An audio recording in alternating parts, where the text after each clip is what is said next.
What's up, Wolverines? I'm Carlos Segura. And I'm Jonathan Barturin. And welcome to another edition of WBLN. Today is the Jesuit Excellence Tour for juniors during Flex. Juniors will have the opportunity to learn more about Jesuit colleges and speak to some of the college's representatives as they begin their college application processes. Freshmen and sophomore are welcome to join after 10:15. Some of the visiting universities include Fairfield, Lamont, Loyola Marymount, Loyola of Chicago, Loyola of Maryland, Loyola of New Orleans, Marquette, St. Joseph, St. Louis, Spring Hill, San Francisco, Scranton, and Xavier of Ohio. Thank you so much to all the colleges who are attending, and good luck to the juniors. We are excited to announce the appointment of Nicholas Oyarson as the new head football coach and full-time faculty member. Coach Oyarson has been the offensive line coach and area recruiter for Maryville College in Maryville, Tennessee, and served at 4 institutions as the tight end special teams coordinator at different levels of college football. He says that he is honored and blessed to be the new head football coach.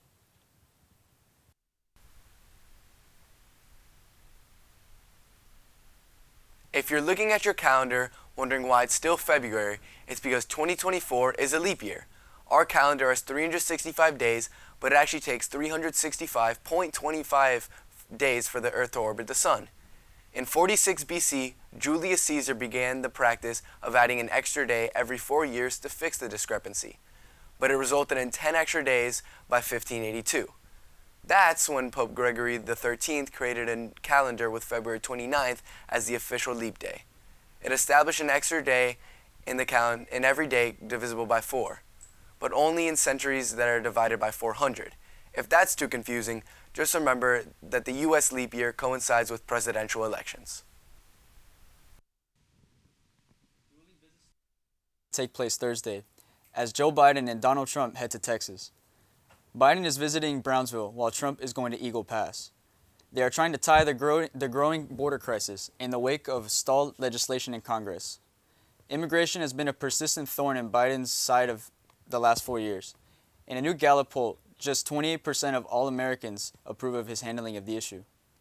In other news, 104 civilians killed in Gaza while gathering round food aid trucks. Julio Blandon is here to tell us more. At least 104 people have now died or were killed, and 760 have been injured in a chaotic incident where IDF troops used live fire as hungry Palestinian civilians were gathering around food aid trucks. This is according to the Palestinian Ministry of Health in Gaza. Civilians were swarmed around newly arrived aid trucks in the hope to get food when Israeli tanks and drones started shooting at the people in Haran al-Rashid Street in western Gaza City, which is in the Sheikh Al-Jin area. The aid trucks tried to escape the area, accidentally ramming others and causing further deaths and injuries. The death toll and number of injured is expected to increase as many bodies and people are still out on the street, with ambulances struggling to reach those in need because of the rubble blocking the way.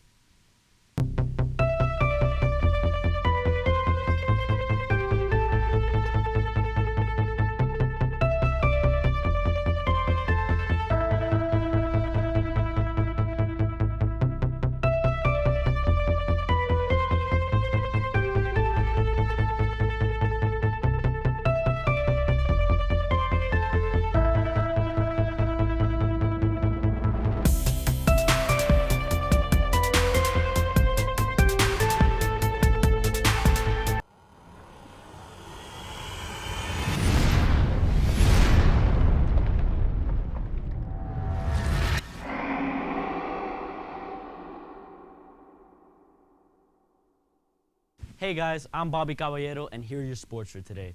Yesterday night, our Wolverine lacrosse team faced off against Western. They came out with a huge win, 16-0. Ralph Antoon led the defense with 4 goals. The defense held down, only allowing 6 shots on goal. Tomorrow, they take on Westminster at Dela Cruz Stadium. Also yesterday, our district champion volleyball team began their preseason with 2 games against Archbishop McCarthy and Cypress Bay. The Wolverines won both games, getting ready for a big season this year. The Miami Hurricane basketball team lost a close game to number 9 North Carolina, 75-71. This moves their losing streak to 6 games in their ACC tour. The Canes are having a very disappointing season after their Final Four run last year. As we glow closer to March, it is very unlikely the Canes move on to the tournament. Moving on to the pros. The Marlins recently began their spring training in Jupiter, Florida. They look forward to turning the franchise around this year with the big acquisition of Tim Anderson. Speaking about the Marlins, our Wolverine varsity baseball team is taking on Somerset Palm Beach at Marlins Park on March 7th. Come out to support our Wolverines. Scan the QR code to buy tickets. The U.S. women's soccer team lost their first game on U.S. soil in 80 games, losing 2-0 against Mexico on Monday night in the CONCACAF W Gold Cup. Not only CONCACAF, but the whole world is continuing to raise its level.